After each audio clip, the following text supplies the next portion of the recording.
ስተቴም ለዚህ ነገር ዳረገኝ። እኔ የሰራሁት በደል ምን እያሉት ነው? የባሏን እናት ገላ ገንዘቡን ለመውረስ ስትል የምትበላው ምግብ ላይ መርዝ እየጨመረች እያለ ሰራተኛው በደንብ አልሰማሁም። ምንድን ነው ያልከው? ሆድሽ ውስጥ ምን አለ ነው ያልከው? በደንብ ሰምተሽኛል።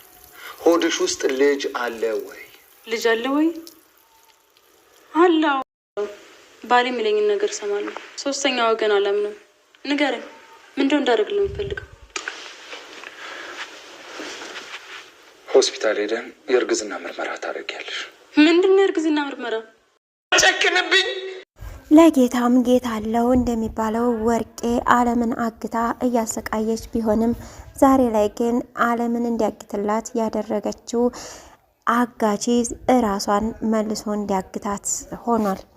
ወርቄ ዛሬ ላይ እባክህን ልቀቀኝ፣ የፈለከውን ነገር አድርግልሃለሁ፣ ነገር ግን አቅም የሚጠይቀውን ብር ጠይቀኝ በማለት ብትነግረውም የአጋቹ ጓደኛ ደግሞ ምንድነው የምታደርግልኝ በማለት ጠይቋት ነበር። ወንድዬ ዛሬ ላይ ባለቤቱን ዩዲትን እየተጠራጠራት ይገኛል።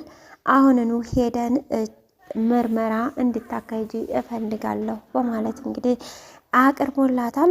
ዩዲትም እኔን አታምነኝም ማና ነው ወይ ምርመራ ምናምን የምትለኝ?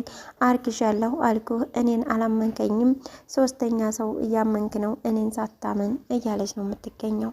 እሱ ግን ካልተመረመርሽ ልጅን አላምንም እያለ ይገኛል። ሰላም ጤና ይስጥልኝ ውድና የተከበራችሁ ተመልካቾች እንዴት አላችሁ? እግዚአብሔር ይመስገን በጣም ደህና ነኝ። በያላችሁበት ሰላማችሁ ይብዛ እያልኩኝ ዛሬ ደግሞ የእናት ግፍ ክፍል 27 ይዤላችሁ መጥቻለሁ። እስከ ቪዲዮ ፍጻሜ ድረስ አብራችሁ ይቆዩ። ወርቄ እንግዲህ አለምን ቪዲዮውን ካላመጣሽ ስልኩን ካላመጣሽ አግትሻለሁ በማለት ያው እንዳደረገችው ዛሬ ላይ አለም በእገታ ነው የምትገኘው። ነገር ግን 23 ሚሊዮን ብር ክፈይ ስላላት አሁን ላይ ወርቄ የምከፍለው ብር ስላጣች አጋቹ መልሶ አሳጋቿን አግቷታል።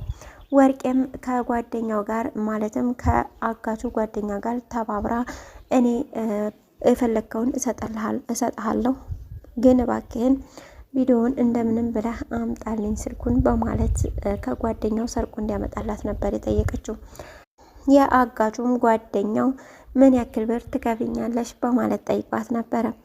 ወይዘሮ ወርቄም እንደ ጓደኛ ብዙ ብር አትጠይቀኝ እንጂ እኔ ያቅሜን እከፍልሃለሁ በማለት ትጠይቀዋለች። በዚህ ሰዓት እንግዲህ ሪከርድ እያደረጋት ነበረ። ጓደኛ በጣም ጨካኝ ነው፣ አንተ ግን በአሁኑ ዘመን እንደዚህ ለጓደኛ ታምነህ መቀመጡ አይከብድህም ወይ? ለምን ከኔ ጋር አንስማማም? ከጓደኛ እንደምንም ብለህ ስልኩን አምጣ፣ ከዛም እኔ እየፈለግከውን እከፍልሃለሁ በማለት የአጋቹን ጓደኛ እሺ ችግር የለም አመጣልሻለሁ በማለት ይነግራታል። ከዛም በዚህ መሀል ሲያወሩ አጋቹ ዋና አጋቹ ነበረ የሰማቸው። ምንድነው የምትሉት በማለት ሲጠይቅ አይ ምንም እኔ ብር ልክፈልህና ስልኩን አምጣልኝ ነው ያለችኝ በማለት ይነግረዋል። ነው እንዴ እንደዛ ነው የተባባላችሁት በማለት ሲጠይቅም ወይዘሮ ወርቄ አረ አይደለም ለእኔና አንቺ እኔ ስልኩን ከሱ ነጥቄ አመጣልሻለሁ፣ ስለዚህ እኔና አንቺ እንስማማ እያለኝ ነበረ። እንዴት ጓደኛ እንደዚህ ሊከዳህ ይፈልጋል? እንደውም እኔ አልፈልግም፣ አንተ ብሩን ብቻ ቀንስልኝ እንጂ ከራስህ ካንተ ነው የምገዛ እንጂ እሱ ሰርቆ እንኳ ቢያመጣልኝ ካንተ ወስዶ ቢያመጣልኝ እንኳ እሱን አልገዛውም እያለች ነው የምትገኘው። በዛ መሀል ነበረ አጋችና አጋቹ ግብ ግብ ያዙት። እውነቷን ነው ወይ የምታወራው በማለት ዋና አጋቹ ምክትሉን ይጠይቀዋል። ምክትሉም እንግዲህ አረ አውቃ ነው፣ እንደውም ከሱ ነጥቀህ አምጣና እኔ ገዛለሁ እያለች ነበር በማለት ይነግረዋል። እሷ ግን አይ በፍጹም እንደዛ አይደለም በማለት ነበር አቀጣጥራ የተናገረችው። ነገር ግን ሂዳንተ ውጭ ጠብቀኝ በማለት አጋቹ ባልደረባውን ከቤት እንዲወጣ ያደርገዋል።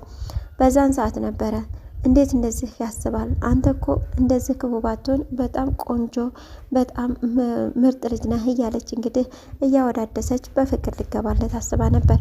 ነገር ግን አጋቹ ያንን እድል ሊሰጣት አልቻለም። ምን እያለች ነበር በማለት ይጠይቃታል። አይ እንደዚህ ነው ያለኝ፣ እሱ እንዲሸጥልኝ ተስማምቷል በማለት ትነግረዋለች። እንዴት ጓደኛ ግን ይህን ያክል ታምነዋለህ ማለት ነው? እንዴት እንደዚህ በላይ ላይ ይጫረትብሃል? በማለት ነበር የተናገረችው። ምክትል አጋቹም እንግዲህ ውጣ ከዚህ ስለተባለ ወደ አለም ጋር ይሄዳል። እንደዚህ ብላ እኮ ተናገረችብኝ፣ ልታጣላን ሞከረች በማለት የወርቄን ጉድ ይነግራታል። እሷም አይዞህ በማለት ትነግረዋለች። ያለነው እኮ እንደዚህ ጥሩ ነገር ስትሰራ ሁሌም ከጎን ሌላ ነገር ይገጥመሃል በማለት ብዙ ምክሮችን ትሰጠዋለች። አንቺ የቤት ሰራተኛ ሳይሆን አማካሪ ነበረ መሆን የነበረብሽ ይላታል። እሷም ያው እኮ ማለት ነው የቤት ሰራተኛ ማለት አሰሪዎቻችን ስራ ሲሄዱ ልጆቹን ለኛ ኃላፊነት ጥለው ምግብ አብስለን ቤት አጽድተን ሁሉን ነገር ኃላፊነት ይዘን ኃላፊነት ተሸክመን ነው የምንጠብቃቸው። ስለዚህ ከአማካሪም የሚበልጥ አማካሪ ነው።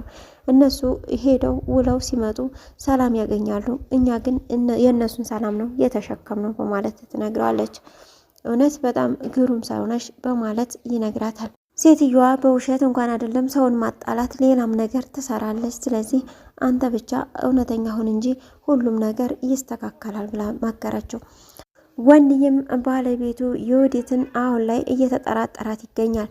አጋቹን ከቤት ሲወጣ አይቶት ስለነበረ ማን ነው በማለት ጠይቋት ነበረ። እሷም አይ ከልጅነታችን ጀምሮ እኮ እኛ ቤት ያደገ ነው፣ ፍርፋሪ እየበላ አሁን ለሰርግ የጠረቸው ፍርፋሪ የሚበላ ሰው እንዴት እንደዚህ ይሄዳል? ልብስ ሳለብስ የእሷን ሰርግማ አላቆሽሽም ብሎ ቀርቶ አሁን ይቅርታ ሊጠይቀኝና ሊጠይቀኝ ነው የመጣው በማለት ታስተባብላለች። ነገር ግን ወንድ እያላመናትም አሁን ሄደን ልጁን ምርመራ ማድረግ አለብን፣ ማርገዝና አለማርገዝሽን መመርመር አለብሽ፣ አልትራሳውንድ ተነስተሽ ያላይ ልጄ ከሌለ አላምንሽም በማለት ይነግራታል። እንዴት ነው የምታምነው? ማነው ደግሞ አላረገዘችም አሉ እንዴ? እንዴት ነው እኔን ባለቤት ግን አታምነኝም? እያለች እንግዲህ በማለሳለስ በተለመደው ምላሷ ልታባብለው ሞክራ ነበር። ወንድዬ ግን በጭራሽ አይሆንም፣ አሁን ስለ አንቺ ብዙ ነገሮችን እየሰማሁ ነው፣ ስለዚህ መመርመር አለብሽ። ለምን መመርመር ፈራሽ? በዛውም እኮ ለአንቺ ቼክአፕ ነው በማለት ይነግራታል። እሷ በዚህ ነገር ባታምንም ነገር ግን ወንድዬ ካልተመረመርሽ አላምንሽም፣ ግዴታ ትመረመሪያለሽ እያላት ነው የሚገኝ። አጋቾቹ ሁለቱ እርስ በርሳቸውን ለማጣላት የአሰረችው ወጥመድ ወርቄ ሊሳካለት አልቻለም። እሱም እውነታ ነው ወይ የምታወራው? ማን የዋሸኝ ነው በማለት ጠይቆት ነበር፣ ዋና አጋቹ ምክትሉን ማለት ነው። እሱም አረ በፍጹም እኔ አልዋሸሁም፣ እሷ እኔ እናንተን ለማጣላት ያቀደችው እቅድ ነው በማለት ይነግረዋል። እኔ አላምንህም፣ ነገር ግን የመጣህበትን ከየት እንዳነሳሁ አትርሳ፣ እዛው አመጣህበት ቦታ አድርሼ የማትመለስበት ቦታ ነው የሚሸኘህ በማለት እንግዲህ እንዳይከዳው አስጠንቅቆታል። በድጋሚም ታናሽ አጋቹ እንግዲህ ወደ እሷ በመሄድ ማለትም ወደ ወርቄ በመሄድ ሪከርድ በመያዝ እንድትለፈልፍ አድርጓት ነበር። ያን ሁሉ ደግሞ የለፈለፈችውን እውነታ አጋቹ ፊት እንዲሰማው ያደርጋል። በቃ ይሄ ነው አሁንስ አመንከኝ ወይ በማለት ነበር የተናገረው። አሁን ከዚህ በኋላ እራትም ምሳም ውሃም እህልም ስለማይቀርብልሽ ከዚህ በኋላ ኢነርጂሽ እንዳያልቅ እየቆጠብሽ አውሪ፣ ብዙ አትለፍልፊ በማለት ነው የተናገራት።